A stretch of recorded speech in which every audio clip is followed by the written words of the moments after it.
Dia ngeliat ke atas itu, dia lihat rambut panjang terurai, ngeliat ke bawah tapi rambutnya terurai gitu loh. Ini yang lengket di sininya. Tahu itu apa? Pembalut yang dengan darah baru masih segar. Malam-malam ngapain dari air? Rambutnya tuh semuanya ke depan panjang. Oh, yang ini tung gitu-gitu. Yang di bawah kolong rumah itu lagi asik jilatin yang suka tidur maghrib terus nanti naik matahari itu kan dilarang. Kalau kamu bohongin lagi gundul kamu. Ini lihat aja besok katanya kalau ada orang yang kepalanya gundul sebelah itu.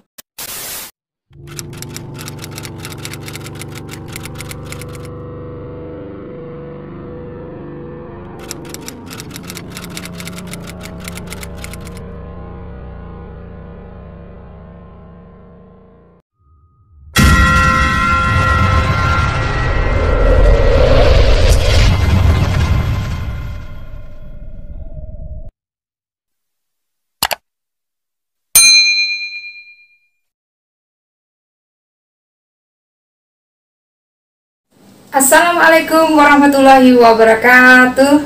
Hai semuanya, jumpa lagi bersama Bi di sini di YouTube channel Kisah Bi Emma. Di episode kali ini Bi akan berkisah tentang kawasan Panjo yang horor di seputar Jembayan. Jadi kisah ini kenapa Bi angkat karena kawasan Panjo ini udah terkenal banget ya sebagai tempat yang cukup sering menjegat orang di situ. Dalam artinya kalau orang berkendaraan tuh kendaraan tuh bisa stop gitu lah. Nanti setelah kendaraan itu stop, melintaslah si makhluk-makhluk di situ memperlihatkan dirinya. Nah itu bukan sekali dua kali ya Nyembi dengar itu.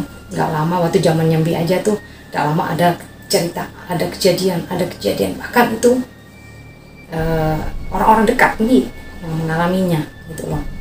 Jadi sebelum ke kisah, Bi selalu meminta di subscribe, like, komennya ditunggu sama Bi supaya channelnya bisa lebih berkembang dan makin banyak kisahnya lagi yang bisa dibagikan. Oke, sebelumnya kita mau ke kisah itu kita lihat dulu gambar ya. Kenapa Bi selalu lihatkan gambar supaya suasana ceritanya itu bisa gimana ada gambaran gitu. Nah ini kawasan Panjo itu begini, ada tikungan begini, tikungan sampai ke daerah Jembayan itu. Di sini masuk jembatan Jembayan. Nanti ini ada tikungan tikungannya patah nih, tikungannya patah banget. Pasti posisi tikungan ini kuburan tua semua yang di sini. Kuburannya sampai sini sih. Nah tapi yang di sini yang kuburan tuanya, yang angkernya itu di sini. Yang sering kejadiannya di Pengkolan ini. Nah pasti Pengkolan ini Sungai Makam di sini. Ini pinggirnya langsung Sungai Makam.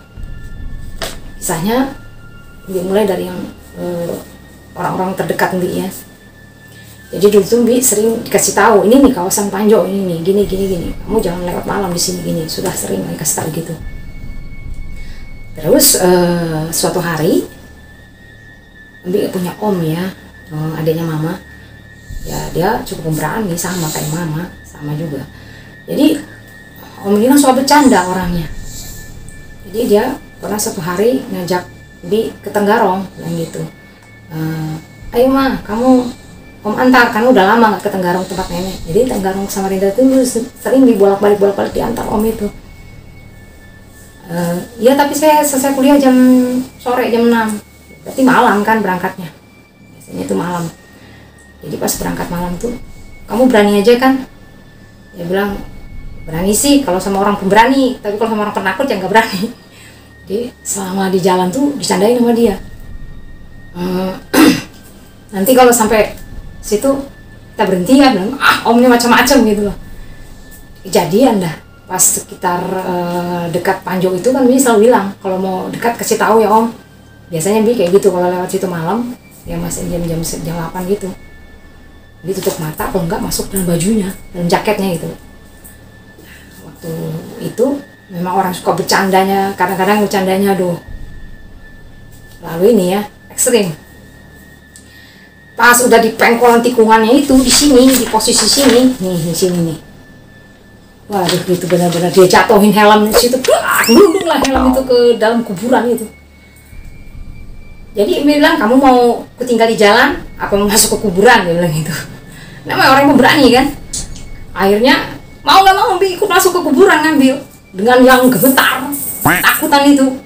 Waktu itu ya ngeri banget di situ, nggak ada namanya lampu apa, nggak ada, gelap pokoknya di situ yang masih horor banget. Jadi begitu masuk pulang melanjutkan jalan, kesel aja sih sama om tuh ngerjain kayak gitu. Sampai di Tenggarong diceritain ke nenek ya sambil mau nangis gitu. Om Udin tuh loh, nek ini masa dijatuhkannya helm di kuburan itu. Jadi nenek ada ngomong gitu sih, belum aja Udin tuh merasa, katanya gitu nenek, belum aja Udin tuh merasa. Jadi dia bilang, kenapa nek? Ya gitulah tempatnya, katanya nenek kan sering jegat orang. Nah malam itu Om Udin tuh langsung pulang gitu ke Samarinda jam 11 malam. Dia pulang berarti jam 12-an dia nyampe di situ. Nah begitu dia ini kejadiannya setelahnya ya, dia ceritakan ke kami. Nah dia pas jalan pulang santai aja sih, emang orangnya namanya orang pemberani kan, nggak ada masalah sih. Jadi mungkin ya, padahal dia sering loh ke situ, sering bolak-balik ke situ tuh, malam tengah malamnya sering bolak-balik, dapat juga dia kejadian. Jadi pas sampai di situ di pengkolannya itu motornya agak lambat motornya. Begitu agak lambat sendat itu dia katanya lihat dari arah bawah sungai itu saat terbang gitu, lihat sih dia begini ke atas kan, lihat. Nah waktu dia ngeliat ke atas itu dia lihat rambut panjang terurai, ngeliat ke bawah tapi rambutnya terurai gitu. Jadi diikutin motornya itu, dan motornya pun otomatis lambat, katanya udah ngegas nggak bisa cuma ngegas doang. Sampai terus sekitar posisi di sini nih, itu udah nggak bisa laju sama sekali ke motor. Nah itu masih ngikutin, nanti dia rendah di atas kepalanya, itu dia tinggi lagi ke atas. Tak lama setelah yang dia agak rendah banget, di sininya dilempar, bukan dilempar, dibelah gitu loh, di suara yang belah gitu loh, kayak muntah gitu, di sini langsung kepalanya. Terus ada meleleh gitu di sini, ada meleleh cairan. Nah waktu dia meleleh cairan tuh, dia ngeliat sih dari atas itu masih ngawasi gitu loh makhluk itu. Nah ada bau anyir katanya. Pas udah agak jauh dikit dari lokasi itu, stop dia angkat gini yang lengket di sininya. Tahu itu apa? Pembalut yang dengan darah baru masih segar. Pembalut tuh diteplak di sini di mukanya, dan dia sempat-sempatnya nyuci muka dulu di sini, di posisi sini. Gila banget itu, gila banget tuh om. Kalau Mbi aja ngalamin gitu mungkin sudah kabur aja kalau gitu. Dia sempat singgah dulu di sini cuci muka, itu jaraknya dekat aja loh, cuci muka dulu di sini. Nah setelah yang kejadian itu, dia cerita sih sama nenek kan, kepuhunan aku mak. Jadi Mbi bilang tuh ngerjain sih, gara-gara ngerjain Mbi itu nggak tahu kayak apa takutnya Mbi waktu yang masuk ke kuburan itu, serangnya minta ampun. Udahlah yang namanya nggak bisa bergelimpangan yang tua-tua itu, dia nyari helm ngobok-ngobok gini, Mbi di dalamnya rangkul gini, rangkul di dalam badannya itu, ditinggal juga nggak berani, akhirnya ikut ke kuburan. Nah kayak gitu ya. Nah beberapa tahun kemudian, itu waktu itu tahun 89, nggak lama itu kan keluarganya Mbi yang masih di Cilember, masih tahun 89 itu sekitar tahun 90 berapa, 94 itu 94 sama 95 lupa ya Mbi ya, pada pindahkan ke Kalimantan. Ada adiknya Mbi itu suka ya disuruh, mama tuh kan ada begitu nyampe itu jualan di Tenggarong, jadi bapak di Samarinda. Kalau malam tuh sering kadang-kadang ke Samarinda sama adiknya Mbi itu, tapi sama mama. Kali ini mama nggak ikut ke Samarinda, dia itu dipesan mama, Mi bilang gitu, antarin ini bapak makanan katanya ke Samarinda gitu. Mama di Tenggarong kan, jadi si Romi kan disuruhnya jam-jam sore-sore, tapi namanya anak muda ya waktu itu ya, banyak keluyuran jalan-jalan. Nah oke, kalau mau tahu lengkap ceritanya kita panggilkan aja ya saksi yang mengalami bertemu makhluk. Apakah dia di situ? Ini dia bersama adiknya Mbi Romi. Sekarang kita datangkan ya langsung yang mengalami, yang melihat langsung dan melihat wujudnya seperti apa. Dia adiknya Mbi ya, dia jadi di keluarga Mbi itu memang kalau mata ya rata-rata bisa melihat semua. Kalau hanya Mbi aja yang bisa lihat cuma suka kabur. Kalau dia ini termasuk golongan yang tengah, agak pemberani dikit, tapi kadang ada takutnya. Itu ceritain yang Takutnya banyak ya. ceritain yang kejadiannya itu, yang kau dijegat itu. Oh, itu sore-sore si mama kan bikin soto buat bapak bawain ke Samarinda. Soto itu kan ada telur isinya segala macam lah. Ya, soto Banjar pasti ada telurnya. Oh, telurnya utuh kan pasti. Ya. Kalau mama suruh bawain pasti telurnya Ya. utuh. Ya, pasti. Rom, ini bawa ya makanan buat bapakmu di Samarinda. Jangan malam-malam berangkatnya, cepat berangkat karena semua tahu Iya. berapa tempat yang dilewatin dari Tenggarong sampai Iya. Samarinda zaman dulu. Di Tenggarong, antara Tenggarong sama Ya. Samarinda tuh ada 3 lokasi loh yang suka jegat-jegat orang pakai kendaraan. Jadi ceritanya gimana? Aku nggak langsung berangkat, Ngeluyur dulu. ngeluyur dulu namanya malam minggu. Iya, oke. Oke. Jam 11 aku baru berangkat ke Samarinda. Iya. Berangkatlah pakai Vespa odong-odong itu. Terus Berangkat. Ya jalan normal sih, 80-70 lah. maju itu. Iya. Iya. Yang malam kan sepi kan? Iya. Pas daerah Jembayan, Panjo ya. Ya, Panjo itu sebelum ke kok arah Tenggarong kan? Kayaknya sebelum jembatan deh. Ya kalau dari Tenggarong kan ke Samarinda, Iya. ya sebelum jembatan. Kayak motor. Kenapa tiba-tiba motor tuh stuck? Nggak mau ngebut seperti biasa. Udah saya gas, nggak mau juga. Tapi lampu nyala. Pokoknya nggak mau lari motor itu. Ntar dulu. Itu waktu itu katanya kan mendengar juga waktu ceritanya itu, padahal mama udah kasih bekal ya. Ya. Kasih apa bekal atau daun ya. Jadi kayak ada, jadi kalau di Kalimantan itu kalau ada bawa makanan yang sekiranya tuh ya udah sering ya jadian kalau orang bawa telur apa tuh, jadi suka dibekalin daun gitu loh. Yang namanya kalau kita sih kadang-kadang tuh suka apa ya, suka nyepelein ya gitu ya, suka nyepelein aja. Jadi karena pernah juga sih aku nggak bawa. Jadi ya itu pas mau belokan itu mau betul udah nggak mau kenceng, nggak mau apa? Ngegas Nggak mau. kayak daun gitu. Nggak mau. Tiba-tiba itu muncul dari arah air. Itu tuh apa? Ya Wanita yang girang. Ya pokoknya Wanita girang. rambutnya itu ke depan semua. Jadi asli itu motor tuh udah bisa gerak. Terus Saya lihat dia tuh nyebrang pelan-pelan. slow di situ. Nah, jadi dia motornya itu dalam posisi yang kau nyaksikan ya. Ya. Itu di tikungannya itu. Iya. Di tikungannya. Jadi terus Jadi motor udah nggak bisa kencang, nggak bisa gerak sama sekali. Itu tiba-tiba jalan dia dari arah air. Malam-malam ngapain dari arah air? Rambutnya tuh semuanya ke depan panjang segini ke rambutnya. Nyebrang sambil dia ada ngeliat begini. mukanya Iya, begini. ditolongkan. Jadi- di budi. Jadi saya tuh ngeliat mukanya tuh antara takut tapi nggak bisa lari. Ya iyalah. Namanya itu Ya, kalau namanya lihat yang kayak gitu tuh Nggak kita tuh bisa. campur kayak kesetrum ya nggak kan. bisa. Jadi dia sambil nyeringai, pokoknya mukanya tuh apa ya? Gelap sih ya. Ya, anu coklat gitu loh. Ngeri lah pokoknya. Rambutnya Rambutnya begini ke depan. Cuman ada nyebrang kan begini. di minggu gini. Jadi yang kayak di Iya. gini. Iya, Terus. ke arah ini. Kan sebenarnya itu kuburan. Iya, tuh. ya, pasti ke kuburan. Ke arah situ.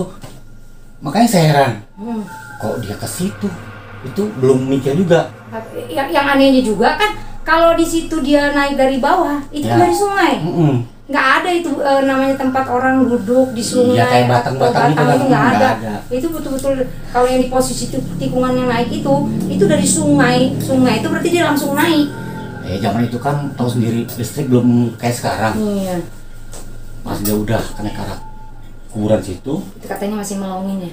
Masih ngeliatin. Iya, begini pokoknya. Selama dia ngeliatin kau tuh katanya motormu juga nggak stuck ya. Iya, nggak mau sama sekali. Pas dia sudah mulai agak menghilang, itu saya mau mulai mikir, aduh ini gara-gara saya nggak nurutin omongan mama, Hmm, tiba-tiba motor tuh bisa bisa langsung tancap gas yang ngebut. itu rasanya kayak apa itu? Hai, mau kencing. Jadi itulah ya yang namanya kuburan di lokasi Panjo itu.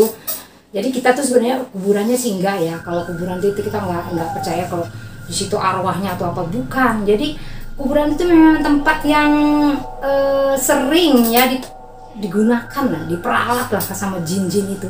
Jadi jin itu memang suka sama kuburan itu karena sepi, daerahnya tuh yang enak untuk dia ngadem kali ya. Tapi kalau dari cerita yang Romi bilang tadi, yang rambutnya Itu tahun 97. ya, yang rambutnya terurai ke depan begitu, nah itu kan bukan 1-2 orang aja yang lihat. Pernah ada yang lihat itu dia duduk di tengah jalan. Nah untung aja, masih untung. Masih untung, padahal nggak untung ya. Untung. Jadi kisahnya Romi ini itu sebagian dari di jalur Panjo itu tadi. Nah di Panjo itu tuh kalau sekarang sih sudah yang nggak begitu lagi ya, agak ramai udah. Jadi kalau ada yang mau coba-coba uji nyali ke situ aja nggak apa-apa, masih ada kok. Bawa soto. Bawa soto, bawa telur. Malam-malam. Iya. Makasih ya Romi ya. Oke, datangnya. sip. Oke, setelah tadi kisahnya Om tadi dan kisahnya Romi tadi, jadi teringat gitu loh kisahnya Mama itu. Sering sih diceritain Mama ya tentang dulu bapaknya, berarti kakeknya Mbi. Kan dulu waktu masih kecil itu Mama kan tinggal di kawasan situ, dari jembatan Jembayan tuh nggak terlalu jauh gitu, jadi berarti dekat aja sama kuburan itu gitu. Jadi kata Mama dulu tuh jarak satu rumah dengan yang rumah yang lainnya tuh bisa sampai jarak ada sekitar 1 kilo atau berapa, itu baru ada satu rumah lagi. Jadi sepi banget kan. Sekitar tahun berapa ya? Sekitar kisaran tahun 60-an kayaknya. Itu kisahnya Mama. Nah, menghubungkan dengan cerita kawasan itu horor. Jadi Mama bilang, masih yang itu juga berarti dari zaman kaimu dulu, dia bilang masih itu juga berarti makhluknya, dia bilang gitu. Karena kan yang Om yang dilempar sininya itu, terus yang Romi tadi ngeliat itu bentuknya begitu, kata Mama masih yang itu juga berarti orangnya atau makhluk apa setannya mah ya, maksudnya itulah dianya, wujud itulah si itu masih yang dulu juga, masih di situ juga. Jadi ceritanya tuh cerita Kai ya, cerita Kai itu begini.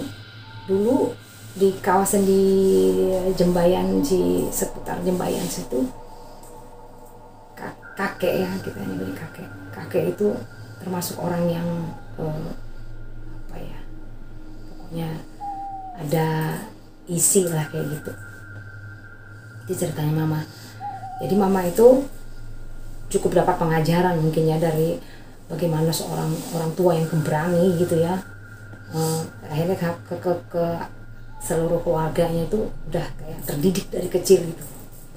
Jadi kakek itu tuh sering mengalami gitu yang kayak gitu tuh, mengalaminya ya dengan makhluk-makhluk kayak gitu, kesal banget. Cerita Mama itu. Jadi tuh kakek tuh ada kayak memperdalam apa mengkaji diri atau gimana, pokoknya memperdalam yang dia sendiri itu kalau melakukan kayak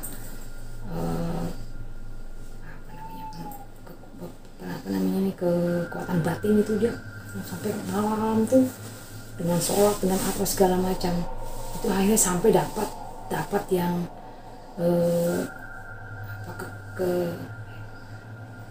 keahlian yang bilangnya, susah banget sih nyebutnya.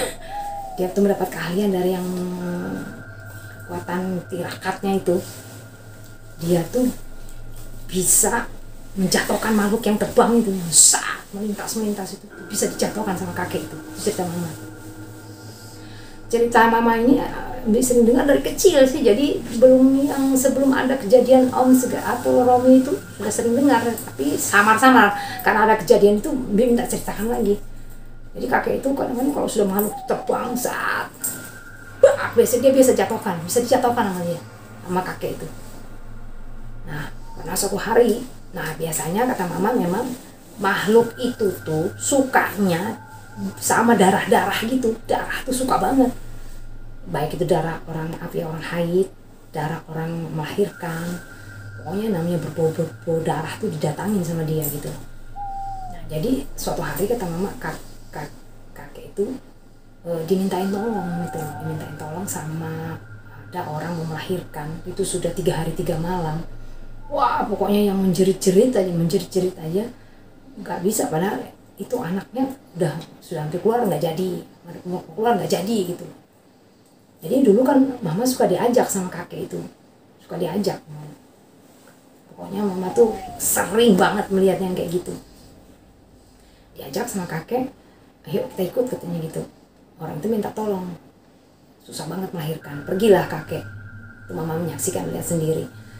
Begitu sampai di tempat orang yang mau melahirkan itu, kakek kan rumahnya rumah panggung tapi nggak terlalu tinggi ya, nggak yang tinggi banget, mungkin ukuran kepala kita ini aja lah, sekitar pas kepala gitu. Nah, orang zaman dulu kan kalau tidur suka di lantai gitu aja kan, di lantai, jarang yang di ranjang itu jarang. Nah, yang melahirkan itu kan di ranjang itu kan ada papan gitu kan, terbuka. Jadi itu malam setiap malam dia yang wah melahirkan susah banget gini. Jadi kakek itu ngomong gini, kata mama, ini ada anunya nih katanya, ada yang ganggu dia nih katanya gitu. Jadi kakek ini bilang tunggu sini dulu, bilang gitu. Maksudnya si yang di rumah tuh jangan ada ikut dia, biar dia yang turun katanya. Jadi begitu kakek itu turun, ini serem banget ceritanya kalau sudah mama nyeritain, ngeri banget. Kakek itu turun dari tangga, itu malam itu turun. Kakek itu ngintip ke bawah kolong rumah itu, sah. Begitu kakek itu ngintip, kata kakek sih, di bawah kolongnya itu, nah sebelum lihat yang di bawah kolong, lupa nih, di depan rumah itu melintas tuh ada orang rambutnya dikedepanin, yang di shot gitu ke depan, jalannya gitu, di kakinya tuh ada gelang kaki, jadi cincin dia kayak nari. Itu manusia yang ya kayak nari, kayak tarian Kalimantan gitu. Oh, yang gini tung gitu. Bilang kakek. Ya, kakek sudah ngasih ultimatum sama dia. Dia enggak mau dengar kan. Apa bikin di situ katanya? Apa kamu bikin di situ, bilang. Dia enggak ngiraukan, dia nari di jalanan loh, dengan gelang kakinya yang bunyi king. Nah, tarian-tarian kayak gitu, tarian Kalimantan. Oh, kamu ini ada kerjasama ini katanya gitu. Begitu yang kakek katanya ngomong, kamu ada kerjasama ini, langsung kakek lihat ke kolong rumah. Ternyata yang di bawah kolong rumah itu lagi asik jilatin lantai yang di atas ini ada orang melahirkan. Itu dia jilat gitu. Nah itu kakek tuh bisa yang apa namanya, nggak tahu dia punya apa, kata mama waktu itu. Mama cerita itu kalau kakek sudah mengeluarkan itu lari terbirit-birit, si hantu jadi-jadian itu lari pokoknya terbirit-birit sama kakek. Termasuk yang di jalan tuh juga langsung ngibrit, lari lah entah kemana kaburnya. Baru orang tuh belum bisa melahirkan. Itu udah keseringan kata mama, yang kejadian kakek didatangkan, kalau ada yang kayak gitu kakek datangkan pasti diganggu sama makhluk begitu. Kata mama enggak jauh-jauh, ya yang di Panjok tuh ya itu juga, yang masih yang dulu juga kayak gitu. Jadi selanjutnya lagi kejadian, orang sudah sering lapor gitu ke kakek. Kakek itu kadang-kadang yang bener-bener yang penting banget baru dia mau turun tangan. Kalau yang enggak, yang terlalu penting, kalau orang masih bisa ngatasi, masih bisa yang menghadapi, dia nggak turun tangan. Tapi kali ini dia sudah mengganggu yang luar biasa banget. Oke, hari ini kebetulan sekali pas saat Mbi lagi berkisah tentang bagaimana kakek itu bisa yang tadi Mbi ceritakan menjatuhkan ya itu makhluk yang sudah jadi, yang sudah ada jinnya gitu loh. Itu sebenarnya manusia biasa. Nah, kakek juga bisa ternyata cerita mama ini kalau orang yang belum jadi, ternyata makhluk seperti itu yang sudah jadi itu sering masih mencari apa? Pengikut gitu loh. Jadi kalau ada anak-anak gadis mah ya, iya, yang suka tidur maghrib, terus nanti naik matahari, itu kan dilarang, nggak boleh. Itu kenapa? Nah itu tidur malam, akhirnya apa? Kesurupan dia. Bukan malam sih, maghrib. Nah maksudnya ini cerita mama ini kalau orang-orang yang ciri-ciri mendeloh mau gitu jadi ya, itu namanya mendeloh tuh, dia kalau mau maghrib itu pasti baunya ngantuk nggak bisa ditahan. Terus kalau naik matahari juga itu juga ngantuknya nggak bisa ditahan. Itu ciri-ciri udah didekatin sama jin yang mau rasukin, mau menjadi kuyang tadi ya Mak ya. Iya betul. Nah jadi di cerita ini mama menceritakan gimana kakek itu mau mengobati, mengatasi yang belum menjadi. Jadi gimana ceritanya nih Mak? Ya waktu itu kan dianya kan kesurupan tuh, yang mau jadi itu tadi kesurupan. Nah ditanya sama kakek, kamu maunya apa? Kok kesini tiba-tiba datang sini mau apa? Ya nggak mau juga ngomong. Nah, kakek udah tahu ini orang mau jadi itu kayak gini. Nah, kata kakek, ya sudah kalau gitu kamu pulang aja, nggak usah di sini, kata kakek gitu. Nah terus syaratnya ada lagi, saya mau pulang tapi saya minta ini. Dah diturutin apa yang dia minta itu. Ya biasalah, minta apalah lagi ya, minta tape lah, minta makanan dia. Iya, apalah segala macam. Sudah lupa lagi lah apa yang diminta. Kata kakek, iya sudah diturutin, dikasih. Ya saya pulang, permisi dia, ya pulang, ya sudah pulang. Setengah jam kemudian kikikan lagi, datang lagi. Nah berarti kata kikikannya gimana? Ya gitu. Ketawanya itulah. Ya tahu. Nah, gitu, gitu ketawanya. Pokoknya ngeri lah gitu ketawanya. Udah gitu, nah berarti bohong ini, kata kakek gitu. Kesel kan? Kesel kata kakek, udah 2 kali 3 kali ulang lagi, bohong lagi. Sudah berapa kali dikasih tetap aja iya bohong. Maunya kakek sudah datang terakhir itu, udah kata kakek gini aja, ambilkan batok kelapa situ. Kalau kamu bohongin lagi, ku gundul kamu. Dia nggak percaya, mungkin bilang digundul tuh apa maksudnya. Diambilkanlah sama nenek itu batok kelapa. Langsung dikerik sama kakek itu si batok kelapa itu, tapi nggak semua, digunduli sebelah aja. Nah teriak-teriak lah dia, ampun yang dia kesurupan teriak-teriak. Iya teriak-teriak lah dia, ampun ya, saya pulang betul katanya gitu. Pulanglah ceritanya, sudah nggak balik lagi. Terus sudah dia ndak pulang lagi, ndak balik lagi, kata kakek gini, lihat aja besok katanya kalau ada orang yang kepalanya gundul sebelah itu, terus ya mungkin dia ditutupkah atau dia apa, lihat aja itulah itu, kata kakek itu gitu. Ya tapi kenyataannya memang ada. Akhirnya ada kan ya? Ada orangnya, tapi kita ya diam aja, udah tahu aja sudah itu orangnya. Itu orang yang digunduli itulah yang sudah jadi. Dia itu sudah malam-malam yang bisa lepas badannya itu Mak ya.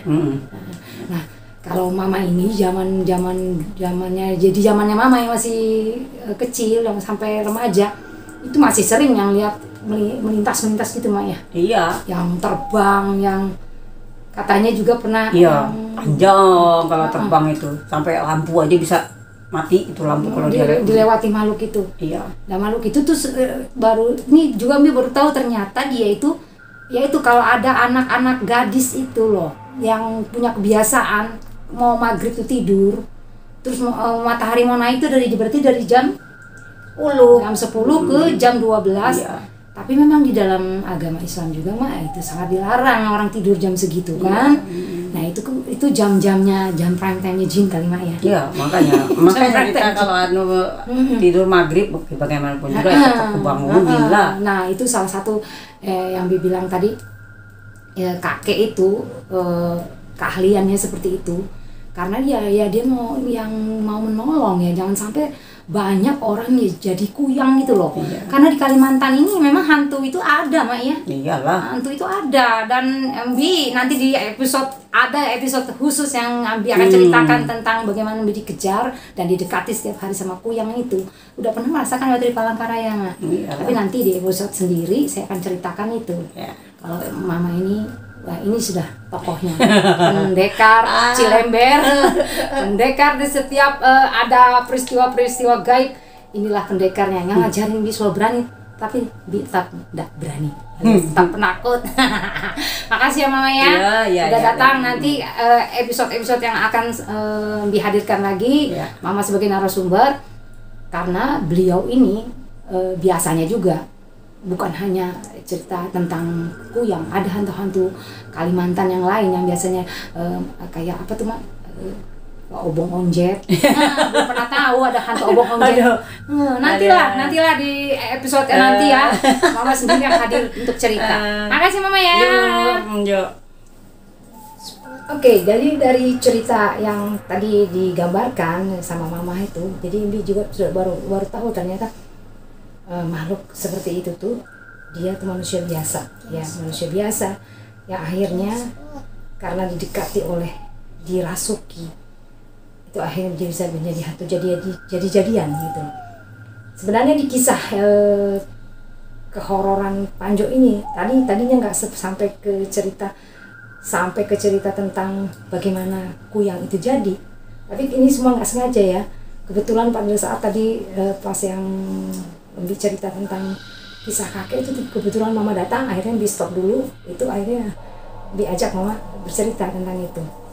Jadi di sini juga ada juga tadi Mama nggak sempat untuk di syuting karena mau buru-buru, katanya mau ada yang mau dikerjakannya. Jadi juga Mama pernah cerita itu, pernah suatu ketika itu ditemukan ya kan, dijatuhkan si makhluk yang terbang yang namanya kuyang itu. Otomatis kalau dia didapat dan itu mau dibunuh, otomatis badannya ada kan. Nah itu badannya ketemu, itu harus dipisah. Karena dia manusia biasa, otomatis akhirnya yang manusia biasanya itu juga ikut mati. Mati dua-duanya. Jadi yang manusia yang biasanya itu karena dia badan yang dipakai untuk lepas, akhirnya dia mati. Karena tuh badannya kata Mama tuh dimasukin daun keladi, dedak segala macam supaya si kepala itu nggak bisa masuk lagi, ya harus dimatikan. Nah itu ininya yang ditangkap. Jadi kuburan itu jadi angker seperti itu juga pernah diceritakan. Ada pernah yang mendapatkan itu ada badan kuyang itu di situ.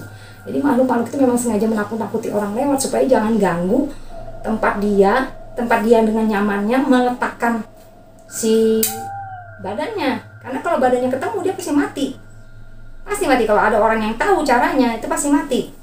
Dan juga tadi dijelaskan juga supaya jangan jadi kuyang itu seperti apa gitu loh. Bi juga baru dapat cerita tuh dari Mama begini. Oh biasanya sih cuma dengar sepintas, tapi yang mendetailnya ternyata waktu kakek itu mengeruk kelapa itu adalah suatu efek jerak, efek malu untuk mempermalukan, untuk memperlihatkan kepada umum bahwa nih ada ini orangnya. Ya kan ada efek ketakutan, malu, takutan ketahuan, akhirnya dia menghindar, menjauh, nggak akan lagi dia mendatangi orang yang jadi incarannya. Jadi itu tadi lagi ya persepsi dan pikiran orang tentang kuburan itu angker atau apa itu sebenarnya nggak ada hubungannya dengan orang-orang yang sudah meninggal di situ. Mereka sudah tenang dengan dunianya di alam barzah. Nah yang mendompleng itu adalah jin-jin jahat itu yang menggunakan, memperalat kuburan itu dijadikannya kayak sebagai tempat dia untuk bersemayam, tempat dia ngadem, tempat dia melakukan ya kayak kita lah kegiatan, kita punya kegiatan ya kegiatannya di kuburan, dan kuburan itu enggak satu dua jin-jin di situ bergentayangan. Kebetulan kalau dia bertemu manusia itulah dia menakut-nakuti supaya dia jangan ada orang mengganggu wilayah dia. Ya kalau ditangkapnya seperti itu. Sekarang soalnya gini, buktinya setelah Panjo itu sekarang ramai, di situ kan jadi tempat nongkrong tuh, tempat kafe-kafe di pinggir sungai kan bagus memang pemandangannya, teluk gitu kan, tikungan gitu.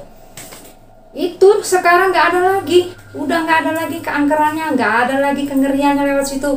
Malah di situ orang yang udah yang jadi kayak wisata di situ. Kuburannya ya nggak ada keangkerannya lagi karena tadi sudah ramai manusia. Akhirnya izinnya tidak nyaman. Apa yang mau dia nyaman di situ kalau manusia penuh? dia juga tidak nyaman juga kalau misalnya ada makhluk yang kejadian tadi yang menyimpan badannya situ, dia kan nggak mau lagi, nggak nyaman dia tinggal sini. Mungkin dia pergi kemana lagi, ke tempat yang lebih sepi, lebih tenang. Kalau Mbi ya menangkapnya seperti itu. Jadi kita jangan berpikir kuburan tuh angker, kuburan tuh begini, kuburan begini. Enggak, itu semua perbuatan jin. Dan sudah selayaknya kita sebagai manusia kan, kita derajat lebih tinggi. Dan jin itu tidak nyata, kita adalah nyata. Itu aja intinya. Oke, buat sahabat semua yang sudah setia di kisah Mbi Emma, jangan lupa ya selalu di-share juga ya video-video Mbi ini. Jadi lebih banyak lagi yang tahu, bisa subscribe. Akhirnya channel Mbi bisa berkembang. Masih banyak kisah-kisah seru tentang hal-hal gaib yang akan dibagikan di channel kisah Mbi Emma. Oke, akhir kata Mbi ucapkan Assalamualaikum warahmatullahi wabarakatuh. Dah. Coba ceritain, jadi kejadiannya tuh gimana pas yang malam itu ketemu kan sama Iya, ketemu. si makhluk itu. Jadi gini Mbak, Jadi gimana? saya kan kalau Ini Mbak Emma santai aja. Nah sekarang ceritain kejadian yang